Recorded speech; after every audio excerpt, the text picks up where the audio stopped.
Robin Hood Radio presents the commentary of Don Morrison.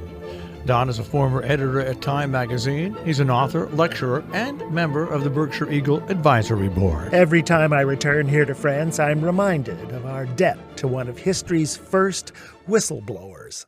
His name was Georges Picquart. He was a French army officer who uncovered a scandal that shocked the world. That would be the Dreyfus Affair. Maybe you studied it in high school. In 1894, an artillery captain named Alfred Dreyfus was caught passing military secrets to the Germans. He was convicted quickly and sent to prison on Devil's Island. But the debate over his possible innocence raged on back in France. If you haven't heard of the Dreyfus Affair, you soon may. A new feature film by director Roman Polanski has gotten raves here in France and just opened in the U.S. It's called An Officer and a Spy, after the best-selling Robert Harris novel it's based on.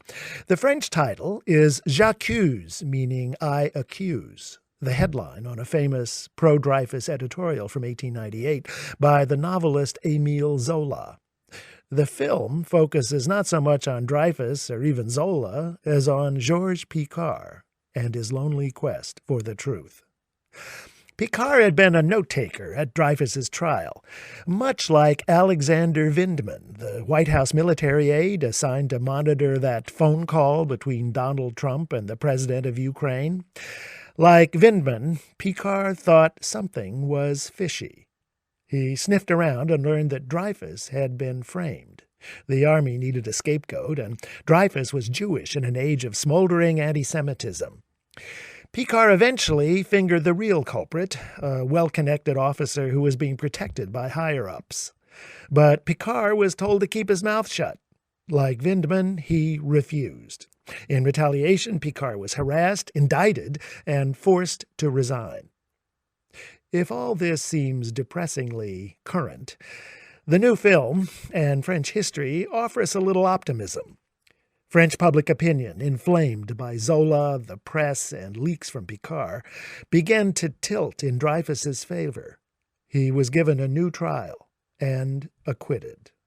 So was Picquart, who rejoined the army and served until his death a decade later. Dreyfus went on to fight in World War I and died in 1935. France is filled with statues in his honor. I've yet to see a monument to Picquart. Yet it was this courageous whistleblower who not only resolved the Dreyfus Affair, he also established, for France and the entire modern world, the primacy of justice over politics and over cover-ups from on high. I'm Don Morrison. Don Morrison is an author and editor. He's taught at universities in the United States, Europe, and Asia. He's the European editor of the British magazine Port and a member of the Berkshire Eagle Advisory Board. He lives in Paris, Miami, and in Berkshire County.